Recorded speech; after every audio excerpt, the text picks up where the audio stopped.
Welcome. I'm Peter Ellsworth, Senior Director of Ceres. I'll be your moderator for today's Climate Week virtual event that is being co-hosted by Ceres and Breckinridge Capital Advisors. Ceres is a sustainability nonprofit working with some of the largest and most influential investors and companies from around the world on our greatest global sustainability challenges, including the climate crisis, deforestation, water scarcity and pollution, and inequitable workplaces. Breckenridge Capital Advisors is a Boston-based, independently owned investment advisor specializing in investment-grade fixed income portfolio management.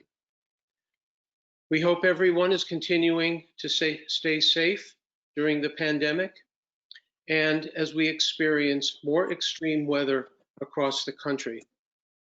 Our hearts go out to everyone affected by the deadly and destructive wildfires in the American West and by the hurricanes and flooding in the South.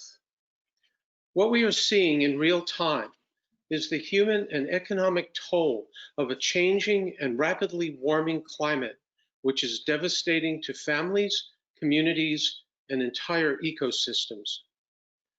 Our session today will highlight the ways that cities can play a role to accelerate action on climate change, reduce the impact of climate-related events, and prepare for a clean energy future.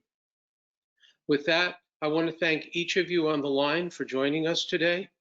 And I'd also like to thank and welcome our speakers and say how much we appreciate your time and your determined commitment to tackling the climate challenge. Before we begin, I do have a few housekeeping notes. Please note that this session is being recorded, and we will be providing all participants with a link to the recording shortly after its completion. If you have any questions, please enter them in the chat box that is located on your control panel. We will do our best to answer as many questions as possible at the end of the session. Also, please note that there is a potential that due to bandwidth issues, we may experience some challenges. Unfortunately, this is beyond our control, and if it does happen, the discussion will pause for 30 seconds to allow for the bandwidth to readjust. Today, we're going to talk about the connection between climate and money. More specifically, how municipalities integrate climate risk planning into the capital budgeting process. There's never been a shortage of conferences and webinars about the end game of financing, which often looks at the role of green bonds. But a green bond, if you'll permit me a metaphor, is what you take out of the oven in the last 5 minutes of a cooking show. Our panelists are going to examine the hard work about how projects that are resilient to climate change and reduce carbon emissions actually make it into the budget. Every city is vulnerable in some way to the consequences of climate change, and every city has a choice to make.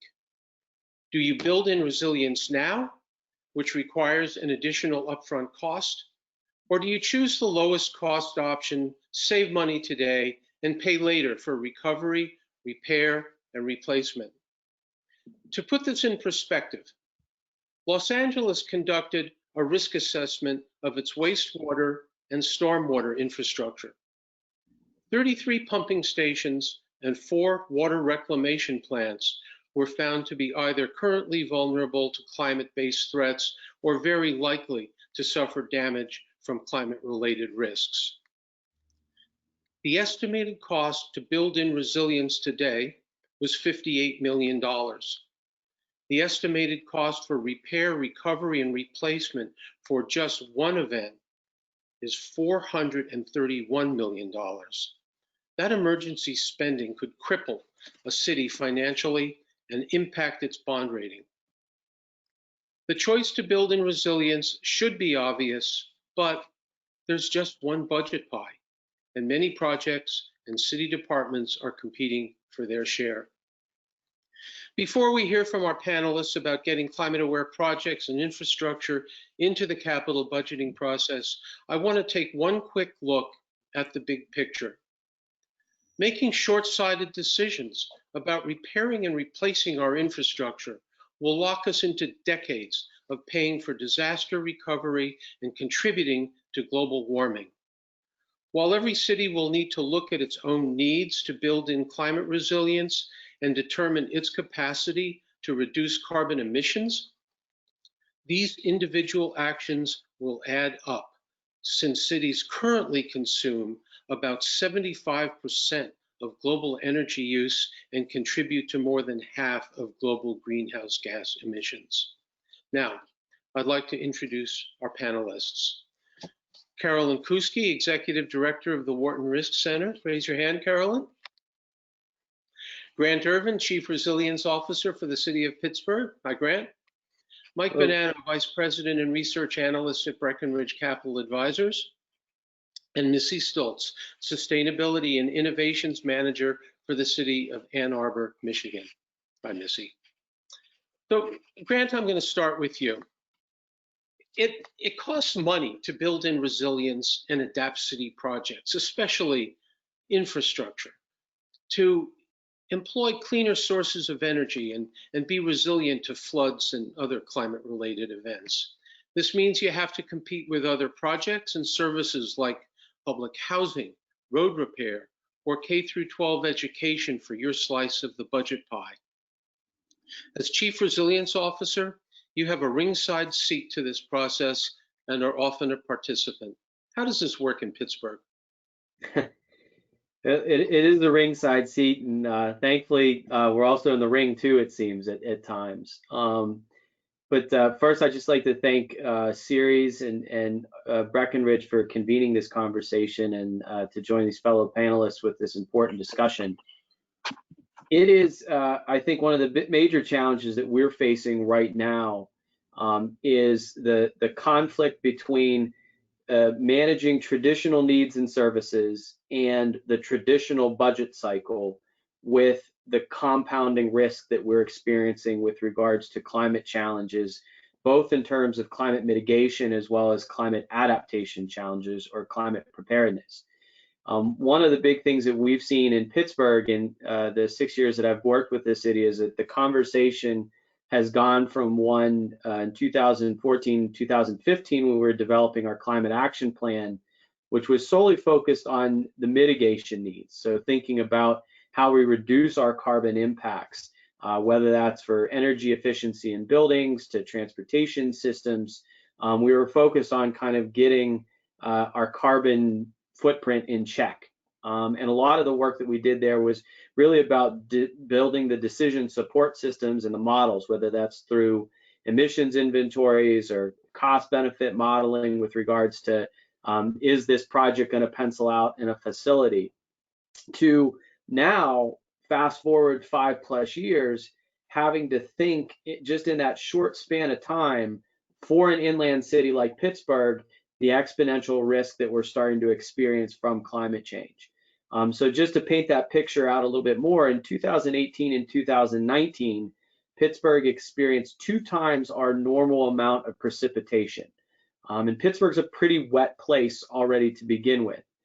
So seeing, upwards of 60 to 70 inches of rain per year was really difficult for us to manage, and ultimately yielded impacts in the form of flood risk, as well as an exponential number of landslides that really impacted our city's budget. And what that's done for our team is to now have to start to pivot to not just continue to address those mitigation issues within our budget, where we're starting to see some headway, but now also start to have to ask the question about how do we adapt to these new climate realities. And, in the sense of where we're at, that we're still in that uphill battle where we've gained some ground, I would say, in building the supports around our mitigation projects.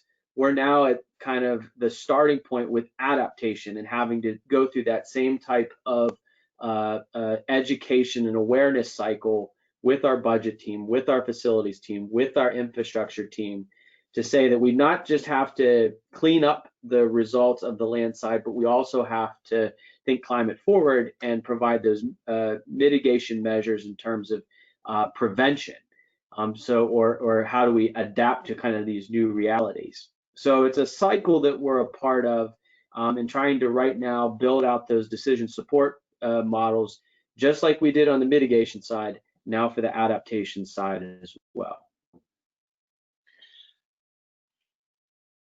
Thanks, Grant, and I may come back with a follow-up, but I'd kind of like to continue to kick this off with the city perspective and go to Missy. Ann Arbor has made a public commitment to be carbon neutral by 2030. It's known as 820. What motivated Ann Arbor to set this goal, and what internal hurdles did you encounter, and what actions is the city currently taking to meet this goal? Yeah, thanks, Peter. It's a big question, and thanks again to Breckenridge and Ceres for convening this panel. So delighted to be with you all today. So you're right, we set a really ambitious, arguably audacious goal of being carbon neutral as an entire community in a just and equitable way in the next decade. And I can feel overwhelming, honestly, and it can also feel invigorating. The motivation behind it, simply put, is the science. Grant mentioned, we both happen to have one of our major impacts be increasing precipitation. We've experienced a 44% annual increase in the amount of precipitation falling on our city over the last 30 years, based on where we were 30 years ago. For those of you who may not know, we happen to have a very big football stadium here. The largest domestic football stadium can seat about 110,000 people. When we talk about that, to give you a sense, that's the equivalent of 23 more Michigan football stadiums full of water falling on our city every year. Our system can't handle that. It's not designed for it. So the science tells us, we already lived experience tells us, our climate is changing. Of course, the science is telling us that's going to continue to happen. Our citizenry is really committed to the topic. So our elected leaders passed a climate emergency declaration. And with that declaration, took the extra step of saying, we're not only saying it's an emergency, we are going to create a plan and try to unlock the resources to implement that plan. And they gave us 82 days to do that. So we passed an emergency declaration, and 82 days later, we had 820, which was a Herculean effort by the community staff to really move the community forward in terms of our vision for what it's going to take to be carbon neutral. So science plays a key role, the community buy-in engagement plays an instrumental role, staff, elected leader support. It's really been an all hands on deck moment. And I'd say just to kind of go with hurdles on that element really quickly, the things, one's aggressive. Everything about this is aggressive, but the moment also necessitates that kind of aggressive action and leadership. And so again, that's both overwhelming, but also really empowering. I would say perfection. People often want perfection. You want certainty, but nothing in the life, other than taxes and death, right, is certain. And so we can't let perfection be the enemy of the good in this work. And of course, going forward, it's a funding conversation, which I know is the arc of our conversation here today. So I'm excited to kind of dive deeper with everyone on that topic. So before I move on to Carolyn, here's a follow-up question for both Grant and Missy. And you know, if you could sort of keep your answer short to this, it would be great. But it's an important question. You're here, but if your budget manager were here today, what would he or she say are the biggest challenges to prioritizing fiscal need and the allocation of the budget among very credible requests? Maybe start with Grant. Missy, you want to take that? No, Grant, you're ready. I see you. Oh.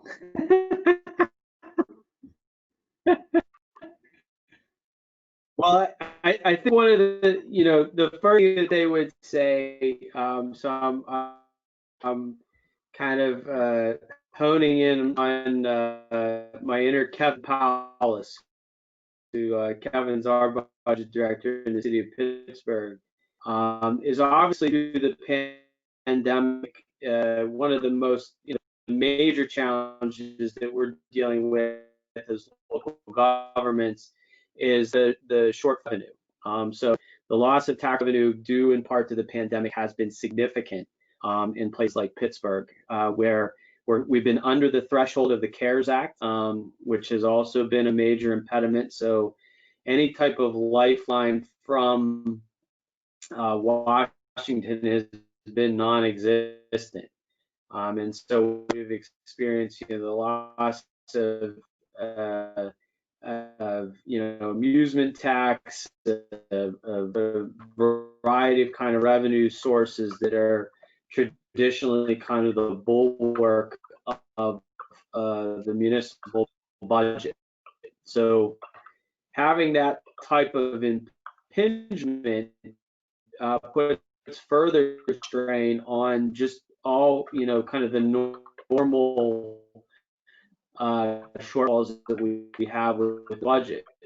So one of the things that we've been trying to do is to, be much more surgical in our approach, and also find ways to foster kind of cross-department collaboration. So where can multiple departments achieve some mutual benefit, as well as achieve some of our internal climate goals. So we've really tried to focus and push the conversation towards projects that cash flow, and have cash flow positive energy efficiency, like street replacements, and activities like that not just kind of benefit from a carbon reduction standpoint, but also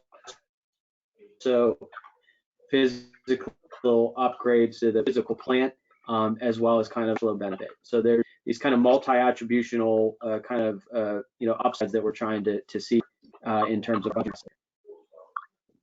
If the participants can bear with us for just 30 seconds, maybe less, I just want to pause just in case we're experiencing one of those unfortunate bandwidth issues. So we'll just hang on here for a couple of seconds.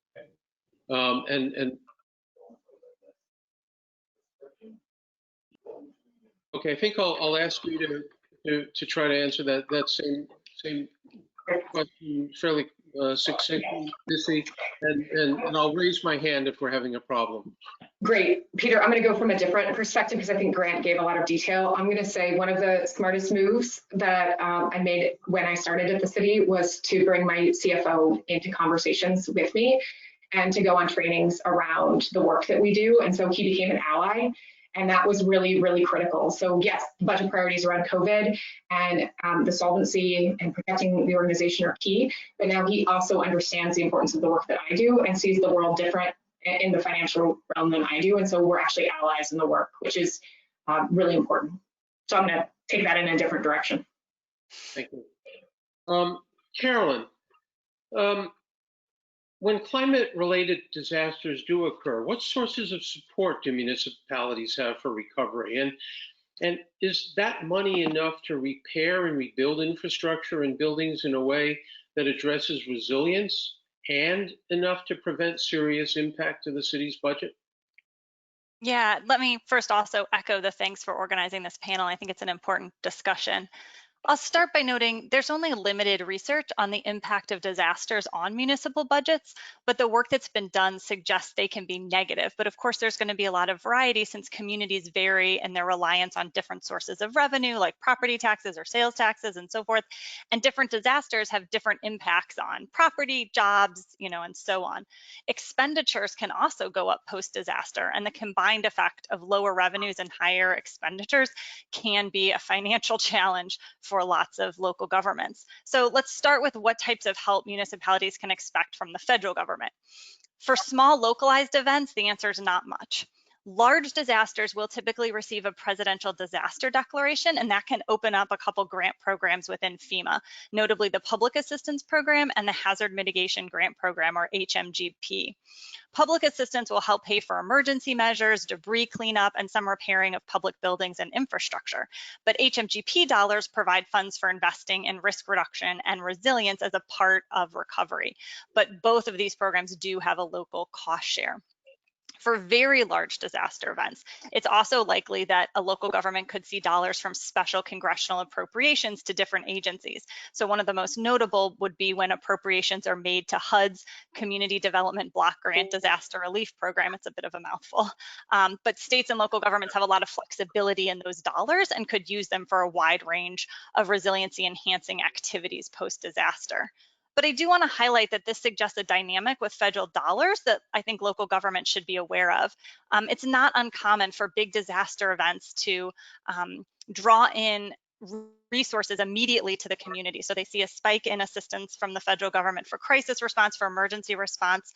And then if the event is big enough to, say, trigger this HUD program, then down the line, they could get substantially more funding for long-term recovery. But the time between the disaster occurs and when, say, those HUD dollars would come is definitely months and sometimes years. And so there's often this lack of resources in the weeks to months post-disaster, and that can slow rebuilding and limit abilities to build back better. Insurance could fill this gap, but few municipalities choose to insure themselves, whether they don't have the funds or don't find it cost-effective, or both, clear options. But this could be insuring public assets and buildings against disasters. It could also be more innovative things like using parametric insurance or catastrophe bonds to create fast and flexible post-disaster liquidity. A recent example is actually the state of Utah, which took out an earthquake parametric policy that paid out and helped them with their recovery. But also insurance penetration across households and businesses within the community has been shown in research to lead to faster and better recovery at the community level. So the insurance of residents also needs to be a part of the municipal resilience conversation. But harnessing some of these risk transfer tools can be challenging for just what you were just talking about, when there's siloing in local government responsibilities and knowledge. So for example, sometimes those thinking about resilience or disasters might not know much about risk transfer markets or how to harness insurance. And those, say, the risk manager who's thinking about insurance might be more focused on traditional lines that municipalities would care about, like liability or workers' comp. So you need to kind of figure out, as Missy was mentioning, having these conversations across different areas of government. I think my bottom line, I know I need to wrap up, is that with increasing disasters and growing demands on public sector funds from a range of things, which you were all just talking about, it's probably resiliency enhancing for municipalities to consider some types of insurance or risk transfer, and that could then be reflected in any resilience metrics or evaluations by investors. Thanks, Carolyn. Mike, the all-important part of the financing equation is the investor, half of the capital markets. Few projects get off the drawing board without funding. As a bond manager, you bring the investment capital. I think it's important for city officials to hear how sustainability, especially preparedness for climate change, influences your assessment of an investment and how you integrate these risks into your internal credit analysis. Thanks, Peter, and thank you again to all the panelists for joining today. Really appreciate it. So, we believe, from an investor perspective, integrating environmental, social, governance factors, including climate change, into our fundamental research process. It's critical to developing a holistic risk profile of an issuer. While Breckenridge may have been an early adapter, the investment industry broadly is becoming increasingly aware of ESG risks, with a particular focus on climate change. With the recent uptick in reliable and scalable data on these risks, we now incorporate an analysis of the issuer's climate risk profile with every review that we do. We utilize a combination of quantitative and qualitative analysis.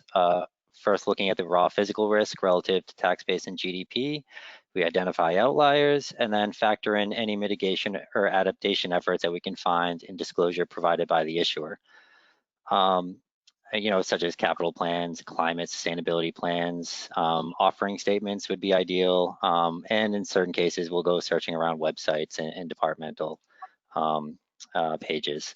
So, in cases where we see above average risk, we ideally would like to see an issuer acknowledge the risk and lay out any initiatives or programs that they're undertaking to address them in a clear and direct manner. If we can't find any additional detail anywhere, we have to assume that the risks are not being considered, and the analyst may choose to lower their internal evaluation of the issuer based on the elevated risk profile.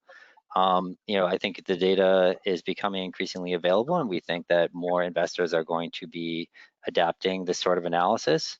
And I think even in the face of areas with extreme risk, an issuer's efforts to acknowledge the risk and discuss any plans, it can go a long way in helping us feel more comfortable about their outlook.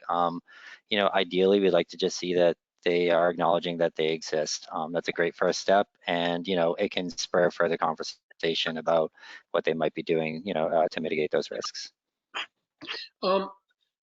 Just in the context of that risk discussion, if you can just sort of briefly explain this to me, which is that when you try to evaluate a community's economic health, you can look at its pension deficit, for example. That's measurable. It's a measurable liability. How hard is it to look at a community's infrastructure deficit, by which I mean it's decaying, unsustainable, and yet essential infrastructure? How do you do that, and how does that influence your analysis? Yeah, so it's a good question. Getting a true measure of a community's infrastructure deficit, it's difficult to do for a couple of reasons, primarily because infrastructure accounting is not standardized, but also because of the wide range of detail or lack thereof in the disclosure given by issuers. It's just not standardized. These two factors make it challenging to generate an apples-to-apples comparison. I mean, currently we incorporate certain measures such as a multi-year trend in the average age of plant and the annual CapEx to depreciation ratio, both of which just give us an indication of the level of annual investment the issuer is making into their capital assets. I mean, when we incorporate the perspective with, we then incorporate that perspective with a review of their capital plans. Ideally, what we're looking for when looking through capital plans is the integration of climate adaptation projects. Like in a perfect world, adaptation enhancements can be layered on top of more routine capital projects, which could produce cost savings while addressing two different but related risks at the same time. As far as influencing our analysis, we believe it's important to be cognizant of any infrastructure deficit. In our view, climate risk can be seen as a threat multiplier in the sense that current climate events can magnify existing credit weaknesses of the issuer. We hear and read about many cities, towns, utilities across country that are grappling with deferred maintenance backlogs. Extreme weather events related to climate change may further stress the issuer's capital assets, requiring further repair, replacement, or resiliency projects. These projects may end up being funded through the issuance of debt, which increases annual fixed costs for a community and thus diverts resources that could go to other essential services. So we try to remain cognizant of the balancing act that issuers face when it comes to delivering essential services versus infrastructure needs, and that the scale of the needs and the resources available varies from issuer to issuer. But ultimately, we wouldn't be doing our due diligence if we weren't incorporating this potential source of risk into our analysis. Thanks, Mike. Grant, in my introductory comments, I mentioned the big difference in cost that was estimated by the city of Los Angeles for either building in climate preparedness versus paying later for repair and replacement. That kind of analysis required a systematic evaluation of how vulnerable the city's assets were to climate-related risks. And getting it funded also requires getting taxpayers on board for investing in sustainability. You touched a little bit on the former before, but can you comment on these two important elements for building in sustainability, systematic risk assessment and community buy-in for climate resilience and mitigation? Peter, I think we have sad news. We lost Grant. Oh, we have lost Grant. I'm sorry to hear that. Well, I think Missy, you would have heard that question as well. So from your perspective in Ann Arbor, Can you comment on that? Sure, happy to. So it's complicated, right? Finding ways to integrate this in, but it is, to Mike's point, it is so much smarter to pay for that delta. Oh, Grant, welcome back. I was attempting to get your question for you, but now I get to punt it back over to you.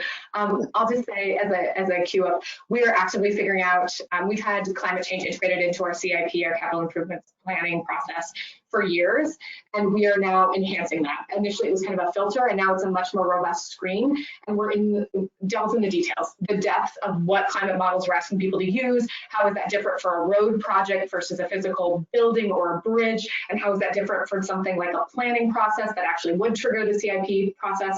So we're in the machinations of figuring out the technical specifications, and Grant's going to tell us more about how to do it based on his response now. Sorry about that. Can you repeat the question, please, Peter? Yeah, I can. I'll shorten it for you. It started out talking about the Los Angeles evaluation of climate risk and resilience versus fixing it later. So the question was, there are two important pieces here. One is the systematic risk assessment of the city's asset. And the other one is, how do you get taxpayers on board for investing in that sustainability? Because it is going to require an upfront cost. So I just was asking you to comment on those elements for building in sustainability. Yeah, I think, one of the things in terms of like preparedness and risk, and this is the, part of the frontier that we're on right now in terms of this transition to kind of adaptation thinking, is it's not, maybe to use another famous Pennsylvanian's kind of quote, it's a, an ounce of prevention is a pound of cure. And this is, one of the cases where that type of upfront analysis in terms of risk and exposure can go a long way with regards to whether it's cost savings or effectively identifying kind of those risk mitigation measures that we need. I don't think that local governments are really there yet. In Pittsburgh, for example, it's like I was saying earlier, it's just been in the last two years or so that we've started to ask this question, and this year have been able to start to present some data to leadership that are showing where these risks and threats are. But we need to really dive deeper in terms of what that the costs are, or as Caroline was saying, also what are the right tools that we could use from a risk transfer standpoint in terms of alleviating some of those impacts. And what that then does, I think, is start to show to the public how we can both save money in terms of reducing costs from cleanup or rebuilding or the other types of measures that we have, particularly on our transportation side. I mean, one of the things that we've seen just because of landslides that have affected a lot of our communities is it affects people's commute. So you have to change your route. You have to add an extra 15 or 20 minutes onto your day. So these are a lot of kind of inconveniences, sadly, but also these are also life and death situations in some cases. So really starting to think about the impacts of social equity that have had, where a lot of these risks are being borne by vulnerable populations. So how do we get out in front of a lot of those that in many cases can help save lives? Yeah, it's certainly one of the reasons that those going in the direction of financing sort of climate-aware projects through green bonds are sort of picking the sustainability label, because it encompasses far more than simply the climate. It's all interconnected. I mean, speaking about interconnections, Carolyn, let's connect this sort of recovery versus resilience dynamic. Let me ask, how can cities build in resilience and prepare for a world not dependent on fossil fuels? What are some sources of funding that municipalities can harness for larger scale investments in resilience and mitigation? Sure, yeah. Maybe it would be useful to start with just a few examples of the types of investments we're probably talking about. So for resilience, this could be flood defenses, green infrastructure, hardening buildings, buyouts, climate proofing, transportation systems, and utilities. And I want to note that hopefully there are opportunities where climate abatement need not be independent investments. We absolutely need those too. But hopefully there'll be times when retrofits for resilience could also be lowering the carbon footprint of municipalities at the same time. And of course, it goes without saying, in fact, I think several folks have already brought this up today, that many municipalities also need general infrastructure upgrades. Much of the infrastructure in our country is not built to today's risk, let alone tomorrow's. And I'm sure lots of listeners know that the American Society of Civil Engineers has given a lot of infrastructure really bad grades and estimates it'll take at least more than $4 trillion to get infrastructure just to a decent state of repair. So some of the standard sources for funding these types of investments at a federal level, we talked about federal post-disaster grants, but there's also some pre-disaster grants to kind of take proactive action. FEMA funds a couple pre-disaster grants. They have a new program called BRIC, Building Resilient Infrastructure in Communities, that I'd encourage folks to look at. And they're looking for some innovative programs to help build up climate resilience in communities. The Corps of Engineers, of course, builds protective infrastructure. They've done some green projects. NOAA has some climate-focused grants. So there's several kind of different types of pots of money. But of course, we should note that when it comes to general infrastructure, feds give a very small percentage of the money for just general infrastructure. That's overwhelmingly state and local dollars. And the general investments in infrastructure now need to be done with an eye towards the impact of climate on the investment, but also the impacts of the investment on climate, right?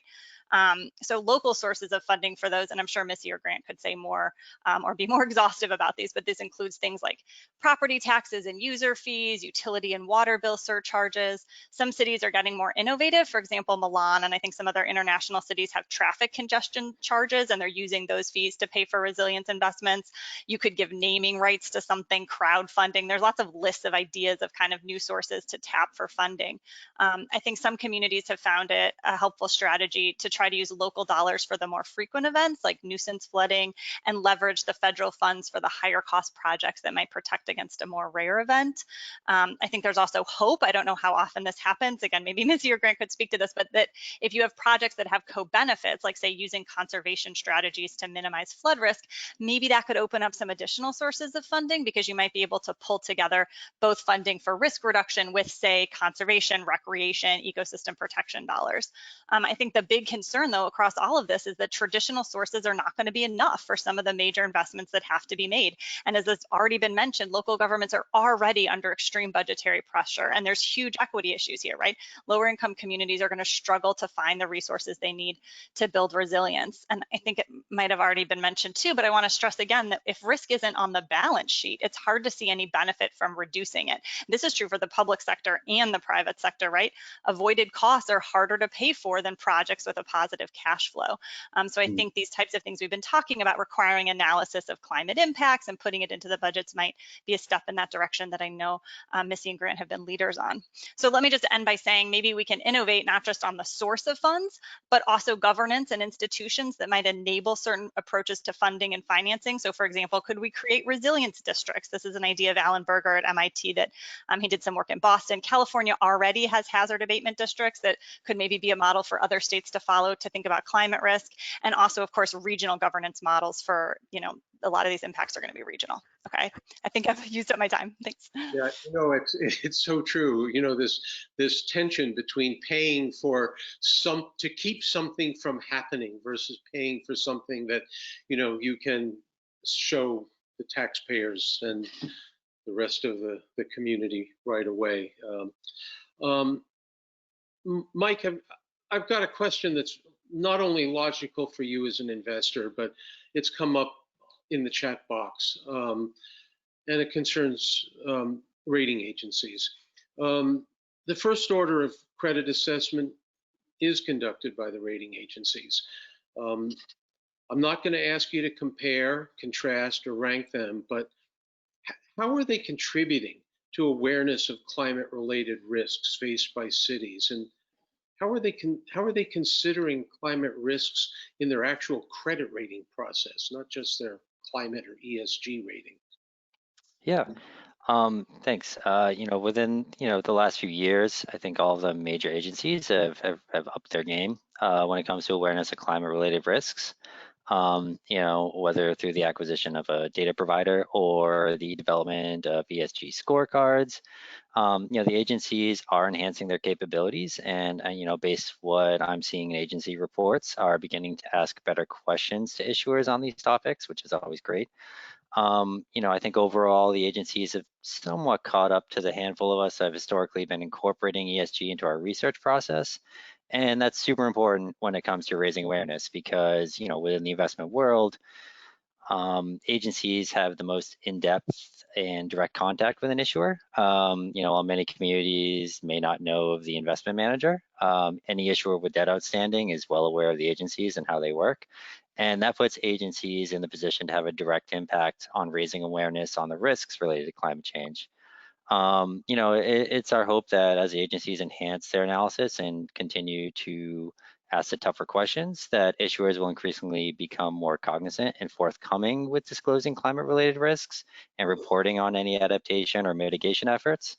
It's important to stress that municipalities are on the front lines when it comes to climate risk, and we're hoping that we, the agencies, and the broader investment community can help, kind of magnify the alarm a bit and get issuers seriously thinking about climate change and working towards, disclosing it in a more standardized manner.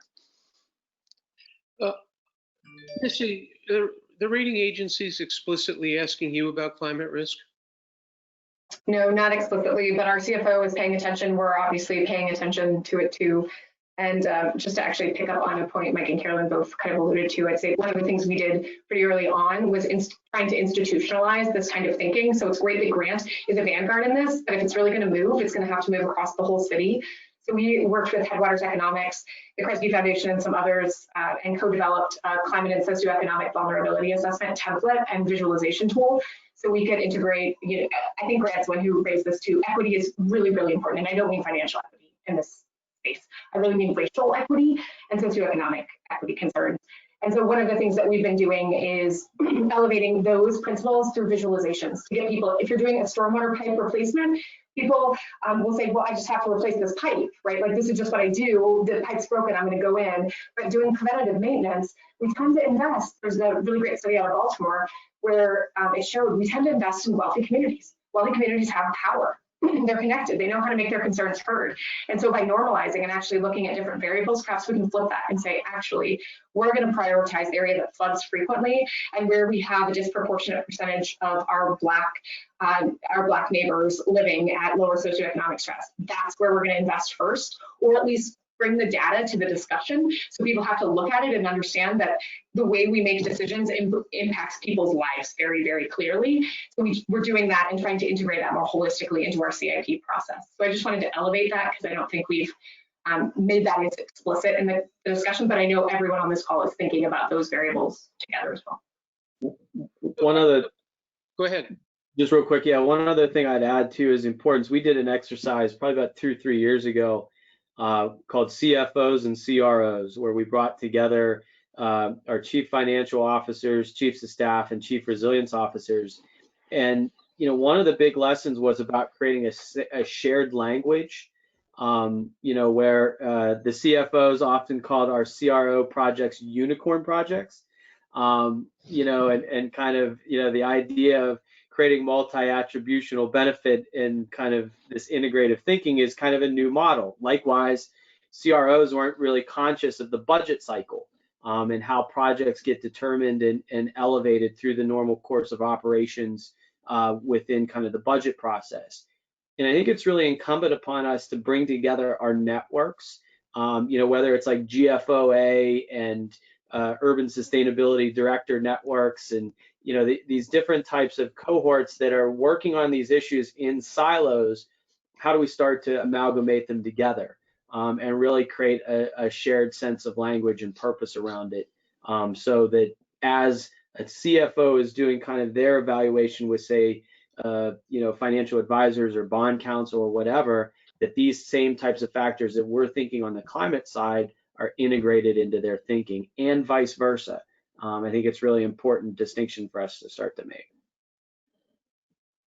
I'm aware that time is running down. I'm trying to combine here some questions that have come in from the chat room with some things that we discussed on our prep call. And one that has come in concerns sort of disclosure and disclosure of climate risks, related discussions. There have been lots of recent reports and recommendations. Any thoughts about whether there should be better disclosure in both green and non-green bonds and how such disclosure should be enforced? Let me ask you to just keep that question in the back of your mind for a second while I sort of go to one that we discussed, which is that disclosure's already been mentioned a couple of times, and disclosure can be about acknowledging risk, but it can also be a story about what a city is doing positively, preemptively, to address climate change and the transition to a clean energy future. Investors are paying attention to this. I'd like to just get a couple of quick comments, maybe starting with Missy, about what advice do you have about disclosing the positive and negative and better educating investors, rating agencies, even your own colleagues in finance, public works, legal, budget office, et cetera? There's power in naming something, and that the risk is there whether or not we identify it, right? So just because we don't want to talk about flood risk doesn't mean we don't have neighborhoods that are flooding and have that risk. So we disclose, and then that gives us information. One of our things is, of course, you can't effectively manage what you don't measure. And so by being able to disclose it, we can then prioritize it. On Friday, we launched our first community resilience hub, which was all about ensuring a neighborhood center has power during a disaster, but also every single day of the year, because we had conversations with that community about pain points and challenges they were facing. And that's a solution that emerged that I'm not sure we would have gotten to had we not openly talked about it, named it, and then sought solutions collaboratively. So I think disclosure is pretty essential in this space, and I haven't seen it be a slap on the wrist, at least for us. Before Grant, any quick thoughts on that one? Yeah, just one quick thing. I mean, last week, one of the things that we announced was the creation of an ESG policy within our pension fund. And this is kind of a watershed moment for us because, we're looking at like our operating budget and our capital budget in terms of the performance related to climate, but also understanding like one of the largest pieces of capacity that we have is our pension assets. So the creation of the ESG policy statement was basically not just to push us to divest from fossil fuels, for-profit prisons, and guns and ammo manufacturers, but also to create a forward statement. So to look into developing a positive screening tool that will allow us to invest into kind of these future companies and assets as well as physical projects. So, I think that's one of the other things that local governments have the capability of doing. And in disclosing that, it also starts to attract and start to build a market momentum with regards to the assets and tools that we need. Thanks. I'm going to invite the person who did ask the question on disclosure that included sort of a request for more info on green labeled or non-labeled bonds, just to reach out to me directly, and I can hook you into any of the panelists in addition to my thoughts, because we could spend the rest of the afternoon talking about green finance and green bonds. I have a question that's directly been asked of Mike. If I've got to find it here. Mike, can you provide an example, if you know of one, of an issuer that incorporated climate adaptation projects into their capital plans in a meaningful manner? I mean, Ann Arbor and Pittsburgh, there's a reason why we asked them to join us on the panel, right? They're leading the way. The efforts of Grant, Missy, and their teams are leading the way. In disclosing and thinking about climate adaptation projects. I'd also suggest checking out Providence's climate justice plan. So this was really innovative. At least in our world, you know, you might have been doing it longer, but like to see, you know, a climate plan that's also aligning with, you know, social impact and social justice. I mean, Missy alluded to it, but generally there's an overlap between areas of high climate risk and areas of heightened racial and income inequality. So, you know, integrating these social considerations like Providence did, it was a lot of work. We talked to, I'm blanking on her name, but we talked to them about the development of the plan. It took a lot of work, but, you know, we believe it creates a good opportunity. I mean, you could have climate resiliency projects, but also, you know, generate some sort of economic development in these underserved areas at the same time. So, you know, we like to see issuers that are, you know, taking that next step, not just thinking about seawalls and flooding, but also thinking about its impact on the constituents and finding ways, you know, to you know, enhance their resiliency projects with these social considerations. A special shout out to Leah Bamberg, who's the sustainability director there, Missy and I's colleague. Okay. So that was the name you're searching for. So she's Yeah, thank you. an amazing force in Providence.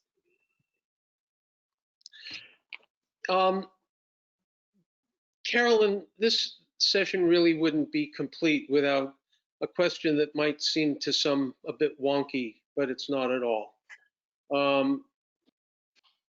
You've done a lot of work with FEMA, but you know, in the long run, is the FEMA model of paying for recovery over and over and over again sustainable? Or should FEMA change the rules to establish minimum standards of resilience for municipalities? I mean, the message would be pretty clear.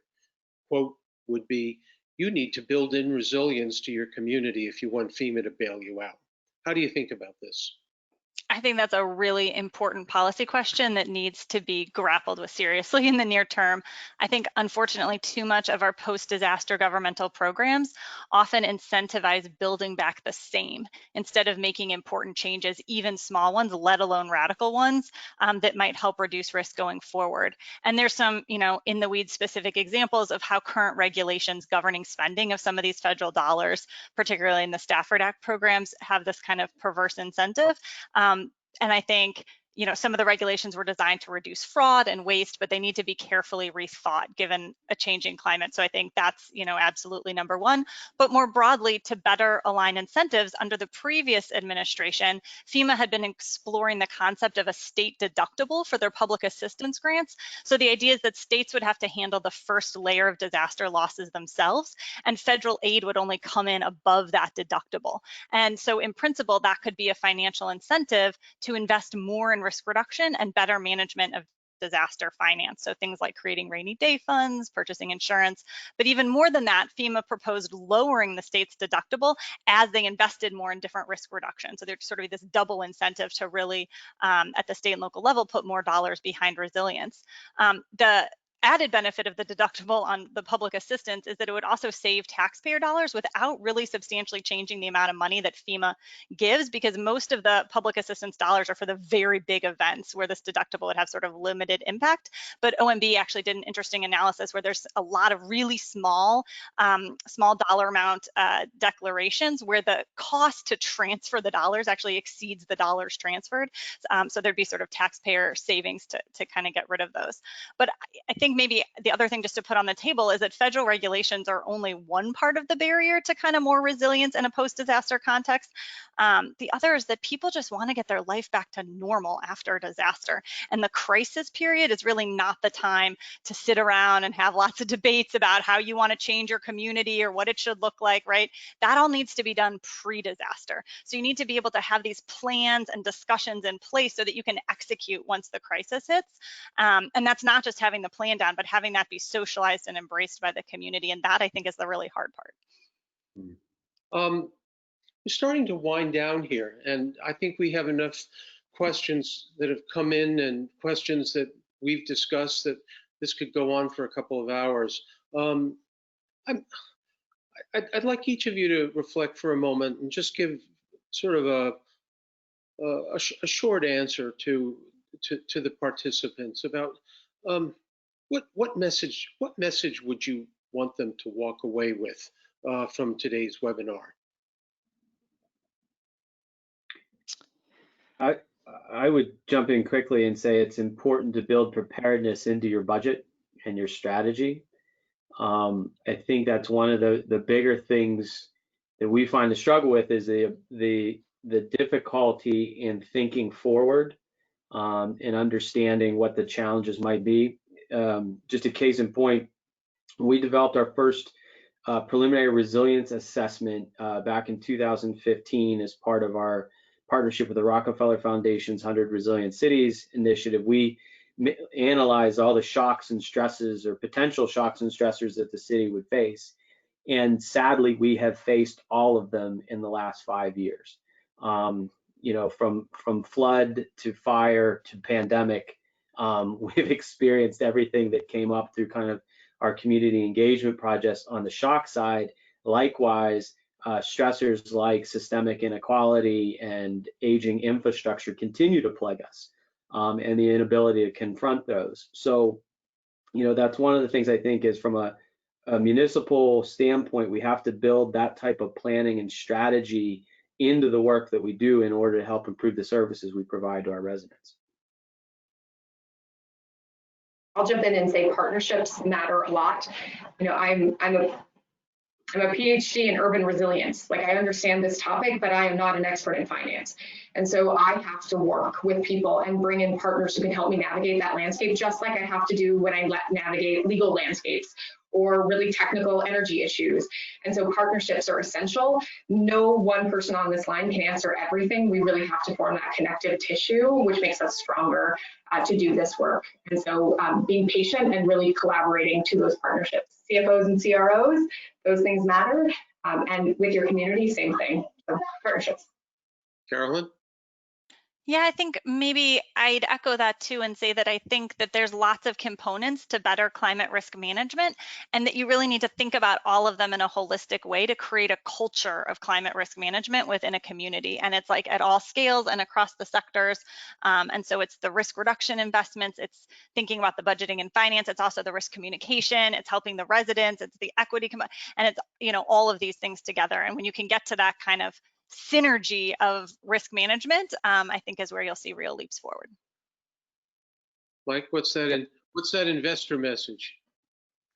The investor message is that, you know, I think the investment world, you know, even though the market might not be pricing in right now due to supply demand dynamics or, you know, other factors within the market, you know, climate risk is a long-term risk similar to infrastructure, pensions, and, you know, as the data gets better, we think that, you know, investors will continue to integrate this sort of analysis, and you know it's good. It's important to do. I mean, you want to develop a holistic view of a risk profile, you know. But it's important to remember that we're all learning together. You know, just kind of echo what you know, what everybody else is saying.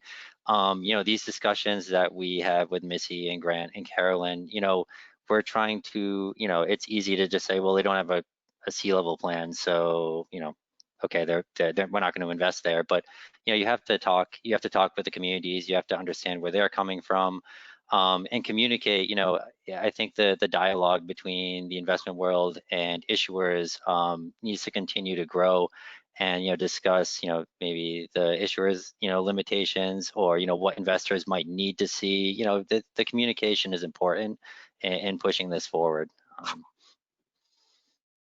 I guess my final takeaway would be that it's really hard to think of an infrastructure that doesn't need energy, and how important it is to connect resilience and mitigation, and how you're going to prepare the city for an economy and a future that's not dependent upon fossil fuels. It's worthy of another entire webinar, and maybe at some point we could cajole these panelists into coming back and talking about that. I also want to say that we hope that we've brought this to some part of what your day job is. This stuff is really important, and you have to think about this. As I thank the panelists, which I do, and everyone on this call who took time to listen, I can't help but think that you're all ambassadors for more resilient cities and a green economy. And a critical message for you to take inside and outside your organization is that funding for capital projects does have to include attention to climate-related risks and position cities and companies for this clean energy future, which is already happening. As I noted on the outset, everyone on the call will receive a follow-up email with a recording of this session. And note, please, that our next session from Ceres on charting a course for zero emission for medium and heavy duty vehicles is happening tomorrow at 9 a.m. Eastern time. And if you're interested in attending or want to learn more about the other events that Ceres will be hosting or participating in throughout Climate Week, please go to ceres.org/Climate Week 2020. I want to thank the panelists so much for your contribution. Thank you all for listening. And this session is now adjourned. Thank you. Thank you. Thank you.